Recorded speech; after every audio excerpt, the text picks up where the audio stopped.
اس کا عرش پانی پر تھا. یعنی هو الذی خلقکم فی، یعنی اس میں یہ بات کہی گئی ہے هو الذی خلق السماوات والارض فی 6 ایام ثم استوى علی العرش وکان عرشه علی الماء. وہی ہے جس نے آسمانوں اور زمین کو 6 دنوں میں پیدا کیا اور جو ہے اور پھر جو ہے وہ مستوی ہوا. اب یہ استوا کے معنی بھی مستوی کے لے رہے ہیں، حالانکہ استوا کا سیدھا سیدھا مطلب ہے کہ براجمان ہونا. یہ براجمان ہونا اصل میں یہ وہ تصور یا پھر یہ وہ اصطلاح ہے جو ایک انسان کسی شہنشاہ کے بارے میں کہتا ہے. بھئی شہنشاہ کچھ دیر پہلے کہیں اور تھا، اب وہ تخت سلطنت پر براجمان ہوا.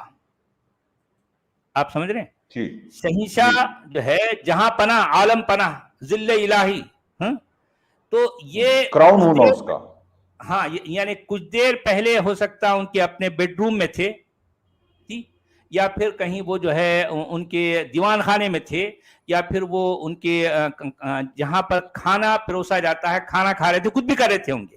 ٹھیک ہے، کسی نہ کسی کام میں مصروف تھے.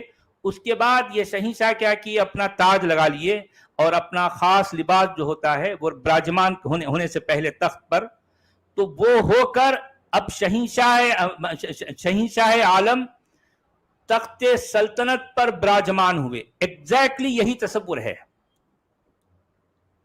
ثم استوى علی العرش کہنے کا مطلب یہ ہے کہ اللہ نے آسمانوں اور زمین کی تخلیق کا جو زمانہ ہے وہ 6 دن. اب ہمارے جو ہے کچھ آج کے جدید علماء یہ ایام کے معنی دن نہیں بلکہ دور لیتے ہیں. خیر وہ ایک الگ بحث ہے. تو ہم یہ کہہ رہے ہیں کہ اللہ جو ہے اس کا مطلب یہ ٹائم اور اسپیس میں باؤنڈ ہے.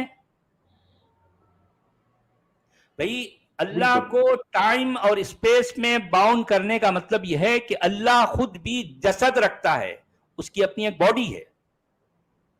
بھئی تمہارے الفاظ تو یہی بتا رہے ہیں، وہ ایک مٹیریل ہے. ہاں مادہ ہے. بھئی وہ بھی جو ہے مان لو 6 دنوں میں وہ کام کیا، تو اس کا مطلب وہ ایک وقت اس پر ایسا گزرا کہ یہ 6 دن ابھی نہیں گزرے تھے. اس کے بعد یہ 6 دن گزرے. ان 6 دنوں میں جو ہے اس نے کیا کیا، آسمانوں اور زمین کی تخلیق کی.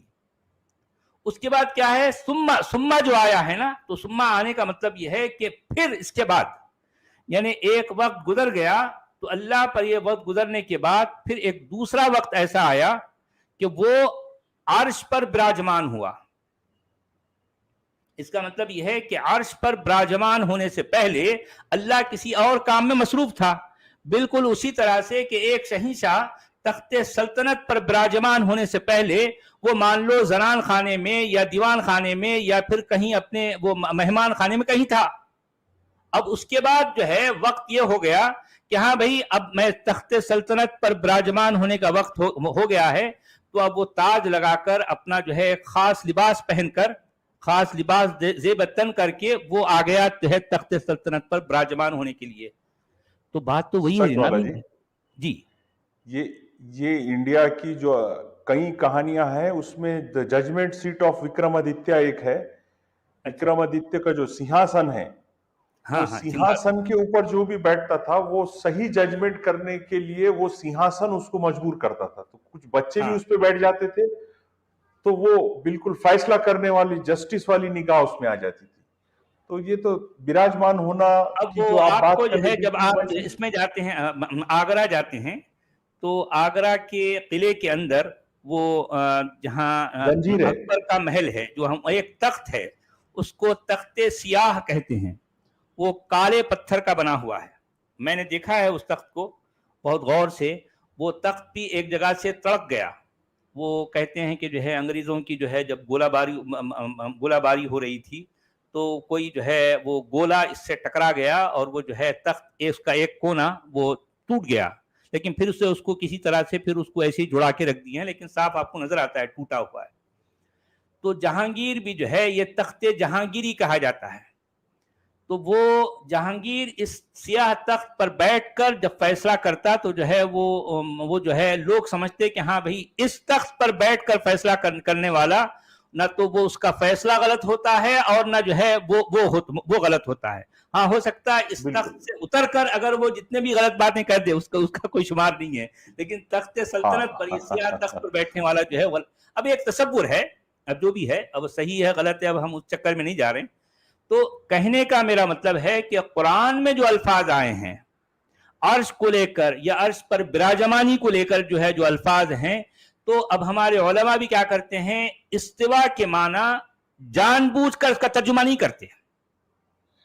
ثم استوى علی العرش کا ترجمہ کرو نا, ابھی نہیں کرتے. وہ کیا ہے, وہ مستوی ہوا.